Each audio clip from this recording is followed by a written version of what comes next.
अस्सलामुअलैकुम बिस्मिल्लाहिर्रहमानिर्रहीम। Welcome back to my channel पढ़ो लर्न टुगेदर। उम्मीद है कि आप तमाम लोग खैरियत से होंगे। जिस चीज़ का आपको बेसब्री से इंतजार था सेकंड ईयर के स्टूडेंट मॉडल पेपर का, तो आज आपको मैं मैथमेटिक्स के सेकंड ईयर के न्यू बुक के मॉडल पेपर के बारे में बताऊंगा और तमाम सवालात को बताऊंगा कि कौन से चैप्टर से कौन से सवालात आ रहे हैं, ठीक है, और एमसीक्यूज कितने आएंगे, लॉन्ग क्वेश्चन कितने आएंगे, शॉर्ट क्वेश्चन कितने आएंगे, क्योंकि मॉडल पेपर का बेसब्री से स्टूडेंट्स इंतजार कर रहे थे, ठीक है। लेकिन उससे पहले कहता हूं आपको कि आपको अगर चैप्टर नंबर 1 से लेकर चैप्टर नंबर 12 के तमाम टॉपिक्स के सॉल्यूशंस चाहिए तो मेरे चैनल पढ़ो लॉजिक टुगेदर के अंदर new book first second year के तमाम आपके क्या है मटेरियल्स प्रोवाइड किया हो। पढ़ो लॉजिक टुगेदर आप लिखोगे तो आपके पास वो चैनल आ जाएगा, जाके जल्दी से उसको सब्सक्राइब करो। और जल्दी से सब्सक्राइब करने से क्या होगा, आपको तमाम मटेरियल्स वक्त पर मिल सकेंगे, क्योंकि मॉडल पेपर के जो सॉल्यूशंस होंगे वो भी मैं बहुत जल्दी इंशाल्लाह कोशिश करूंगा कि अपने चैनल के अंदर अपलोड कर दूं। तो जल्दी से इस चैनल को भी सब्सक्राइब करो, उस चैनल को भी सब्सक्राइब करो, ताकि क्या हो सके आपको कहीं से भी कोई प्रॉब्लम्स ना आए। साथ साथ मैं आपको ये भी बता देता हूं कि अगर आपको न्यू बुक्स के रिलेटेड, चाहे उर्दू की बुक हो, मैथमेटिक्स की बुक हो, आपके पास बायोलॉजी बॉटनी जोलॉजी की बुक हो, या फिर आपके पास जो मुख्तलिफ सब्जेक्ट्स को उर्दू का जो आपका बुक चेंज किया गया उसके मटेरियल चाहिए, उसके नोट चाहिए, तो आप मेरे ग्रुप में ऐड हो सकते हो। आपके पास मेरा नंबर शो हो रहा होगा, उसमें आप मुझे मैसेज करोगे, एक दफ़ा आपको पेमेंट करनी होगी और पूरे साल के लिए आपका क्या हो जाएगा, वो फ्री हो जाएगा। तो जल्दी से उसमें भी ऐड हो जाओ, ताकि क्या हो सके आपको तमाम मटेरियल्स मिल सके, तमाम एमसीक्यूज मिल सके, तमाम पीडीएम पेपर्स मिल सके, तमाम गेस्ट पेपर और टारगेट पेपर मिल सके। चले आ जाए अपना मॉडल पेपर 2024 को चेक करते हैं और देखते हैं कौन कौन से सवालात इंक्लूड हैं।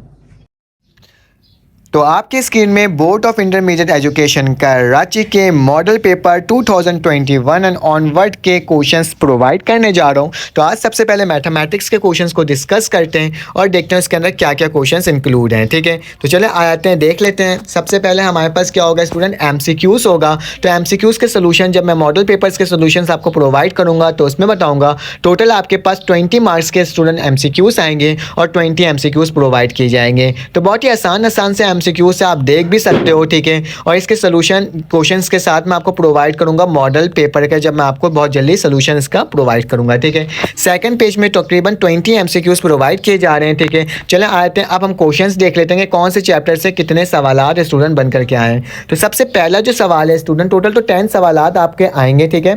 10 सवालात आपको करने होंगे टाइम, जबकि आपके पास टोटल कितने सवालात हैं, तकरीबन 15 क्वेश्चंस आपको प्रोवाइड किए जाएंगे, ठीक है।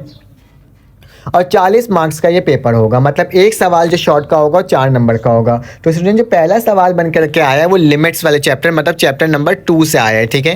मैं यहाँ पे मेंशन भी करते जाऊँगा कौन से चैप्टर से आ रहे हैं। क्वेश्चन नंबर 2 भी स्टूडेंट चैप्टर नंबर 2 से ही बन करके आया है। तो ये मेरे पास क्या हो जाएगा, लिमिट वाले चैप्टर से 2 सवालात बन करके आ रहे हैं, ठीक है। चैप्टर नंबर 1 मैपल का था, तो मैपल से ये क्वेश्चन नहीं आए हुए हैं। पार्ट नंबर 3 जो स्टूडेंट्स है, ये मोस्ट इंपॉर्टेंट सवाल था और मॉडल पेपर में भी प्रोवाइड किया गया है। ये चैप्टर नंबर 3 डेरिवेटिव से आया है, ठीक है। उसके बाद आपके पास चैप्टर नंबर क्वेश्चन नंबर 4 भी चैप्टर नंबर स्टूडेंट 3 से ही आया है, ठीक है। 3 से ही आया है, ठीक है। ये भी 3 से ही सवाल आते हैं। ये शो 10x का स्क्वायर इज डिक्रीजिंग एट, ये आपके पास chapter number student I think so, जहाँ तक मुझे याद आ रहा है ये चैप्टर नंबर 4 है, ठीक है। कौन सा चैप्टर है, चैप्टर नंबर 4 है, ठीक है। चैप्टर नंबर 4 से आया आपके पास ये सवाल। आप पार्टिकल मूव विद ये वेक्टर वाला जो आपका चैप्टर नंबर 5 है ना, इससे ये सवाल आया है स्टूडेंट, पार्ट नंबर 6, ठीक है। Velocity and acceleration find out करना है, ठीक है। तमाम सोल्यूशन मैंने आपको प्रोवाइड किए हैं, ठीक है। ये क्वेश्चन नंबर 6 जो है ये चैप्टर नंबर 6 से आया है स्टूडेंट। चैप्टर पार्ट नंबर क्या है आपके पास, जो 7 प्रोवाइड किया है। पार्ट नंबर जो 8 है ये आपके पास चैप्टर नंबर कर्व की equation, find the area above the x axis under the flowing curves between the given coordinate, ठीक है। आपके पास ये chapter number I think so chapter number 7 से आया, ठीक है। ये चैप्टर नंबर 7 से आए हैं, ठीक है। जहाँ तक मुझे याद आ रहा है चैप्टर नंबर 7 है, चैप्टर नंबर 8 से है, ठीक है। इसको आप देख लेना। द लाइन सेगमेंट ज्वाइनिंग ये चैप्टर नंबर 7 से, ये तो बिल्कुल कंफर्म है चैप्टर नंबर 7 से है, ठीक है। X intercept of a line is reciprocal, ये भी chapter number, X intercept of a line is reciprocal of the Y intercept and the line passes through, ये भी चैप्टर नंबर 7 से ही है स्टूडेंट क्वेश्चन, ठीक है।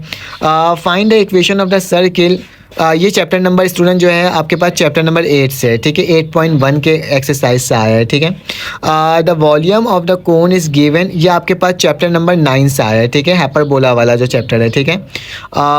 इंडिपेंडेंट वेरिएबल्स को नहीं, ये आपके चैप्टर नंबर 9 नहीं है स्टूडेंट, गलत हो गया, ये चैप्टर नंबर 9 नहीं है, बल्कि ये चैप्टर नंबर आपके पास I think so chapter number 10 है, ठीक है। कौन सा चैप्टर नंबर 10 है? ये वाला जो क्वेश्चन है, इक्वेशन ऑफ पैराबोला, ये क्वेश्चन चैप्टर नंबर 9 है, ठीक है। Find the coordinate when the line is see ellipse, ये भी चैप्टर नंबर 9 से सवाल आया है, ठीक है स्टूडेंट। और ट्रेजेक्ट्री ऑर्थोगोनल वाला जो चैप्टर था वो आई थिंक चैप्टर नंबर 10 था, तो ये भी चैप्टर नंबर 10 से सवाल आया है, ठीक है। तो तमाम चैप्टर से आए, हो सकता है कि कोई चैप्टर्स मेरे पास मिसिंग हो गए हों इसको लिखने के में, लेकिन आप देख लेना, जहाँ तक मुझे याद आया था ये तमाम उसी चैप्टर से आए हैं, ठीक है। उसके बाद आपके पास लॉन्ग क्वेश्चन होंगे, 3 सवालात करने होंगे, टोटल आपके पास 40 मार्क्स का लॉन्ग होगा, ठीक है। और आपने क्या करना होगा, अब 5 सवालात को क्या करने होंगे, दिए जाएंगे, जिसमें से आपने टोटल आपके 5 सवालात अटैम्प्ट करने होंगे, जबकि क्वेश्चन नंबर 3 था कंपलसरी। क्वेश्चन नंबर 3 मतलब इंटीग्रेशन वाला सवालात क्या होंगे, कंपलसरी होंगे, जबकि आपके पास क्या होगा स्टूडेंट, टोटल 5 क्वेश्चंस को अटैम्प्ट करने होंगे, ठीक है। जबकि आपके पास सवालात जो दिए जा रहे हैं वो देख लेता हूँ मैं कितने दिए जा रहे हैं, 3 से स्टार्ट है यहाँ पे, और आपके पास जो एंड हो रहा है वो 10 पे हो रहा है, ठीक है। तो मतलब आपके पास तकरीबन जो सवालात हैं वो कितने हो रहे हैं, 3, 4, 5, 6, 7, 8, ठीक है। आपके 6 सवालात दिए जा रहे हैं, जिसमें से 3 सवालात करने बोला जा रहा है, जिसमें से एक सवाल जो है कंपलसरी है, ठीक है। मतलब एक ये करना होगा और आपके पास 2 सवाल एक्स्ट्रा और करना होगा, ठीक है। तो पहला सवाल तो इंटीग्रेशन चैप्टर नंबर 6 से प्रोवाइड किए गए हैं। दूसरा जो सवाल है आपके पास स्टूडेंट, आपके पास टेलर सीरीज़ प्रोवाइड किया है, चैप्टर नंबर जो आपके पास कौन सा है, चैप्टर नंबर ये आपके पास आता है चैप्टर नंबर 10 ही नहीं, टेलर सीरीज़ जो था हमारे पास, जो चैप्टर था वो चैप्टर नंबर 10 था, ठीक है। जहाँ तक 10 ही था, टेलर सीरीज़ हमारे पास चैप्टर नंबर 10 था। उसके बाद हमारे पास आया student find the equation of the median, ये चैप्टर नंबर 7 से आया है, ठीक है। नेक्स्ट पेज में चलते हैं और देखते हैं हमारे पास कौन सा है। मैं फिर से कह रहा हूँ कि कुछ चैप्टर्स के हो सकता है मिस्टेक, क्योंकि जहाँ तक मुझे याद आ रहा है मैं आपको बता दे रहा हूँ। इस सर्किल का पैरेलल लाइन बताना है, tangent of the circle curve की इक्वेशन गिवन है, परपेंडिकुलर, ये भी चैप्टर नंबर आई थिंक सो 7 से ही है, ये चैप्टर नंबर 8 से है, ठीक है। फाइंड द ये आपके पास चैप्टर नंबर 9 से स्टूडेंट, ठीक है। फाइंड द डिफरेंशियल इक्वेशन, ये चैप्टर नंबर स्टूडेंट आपके पास 11 है। ये u की वैल्यू दिया हुआ है और प्रूफ करना है इसको sin 2u, ये भी आपके पास chapter number I think so chapter number 11 है, ठीक है। 11 या 12 है, ठीक है, देख लेना, ये 11 है या फिर आपके पास 12 है, ठीक है। नहीं 12 भी नहीं होगा, न्यूमेरिकल एनालिसिस में चैप्टर नंबर 10 या 11 में से कोई एक है, ठीक है। यूज़ द न्यूमेरिकल मेथड, ये चैप्टर नंबर आपके पास क्या आंसर है, न्यूमेरिकल मेथड मतलब चैप्टर नंबर 12 है, ठीक है। तो ये सवालात आपको प्रोवाइड किए गए हैं, ठीक है। तो इसको आपने देख लेना है, ठीक है। आप क्या करेंगे, इसके सोल्यूशन मैं बहुत जल्दी आपको प्रोवाइड कर दूंगा। तो फिर आपसे मुलाकात होगी एक न्यू वीडियो में। अपना ख्याल रखना, अपने ख्याल रखना, दुआ